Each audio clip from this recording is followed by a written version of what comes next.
My name is Dr. Suresh Lachmanan. I'm a consultant gastroenterologist and hepatologist at Assunta Hospital. Endoscopic ultrasound is basically an endoscope, which is a modern innovation, which has got an ultrasonographic device at the tip and is very useful in making accurate diagnosis and supersede some of the older modalities of investigation.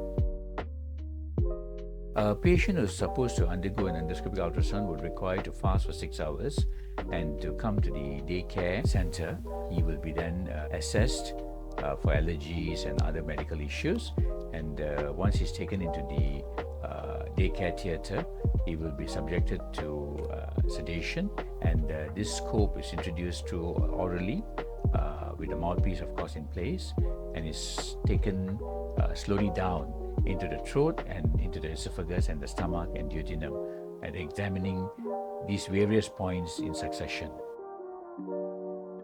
Well, it is a very wide procedure. It is very useful in assessing tumors, assessing the depth of invasion of tumors, the extent of the tumors, and also the metastatic component of the tumors. It also helps to define very clearly in difficult cases biliary duct stones where there is a diagnostic dilemma, and helps us to actually assess pancreatic tumors very, very accurately and localize these tumors very well and assess the vascular component, namely the superior mesenteric artery and vein. A patient has got to be fasted for 6 hours, and if he's on any blood thinners and so on, he should have stopped it for at least 5 to 7 days prior to the procedure, and he then presents to the daycare center.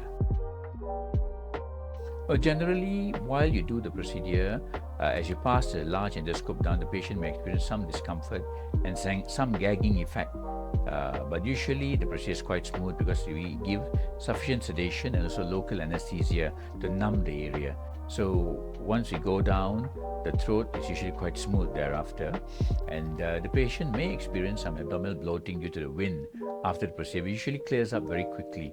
These procedures are generally very, very safe and almost risk-free, so to speak.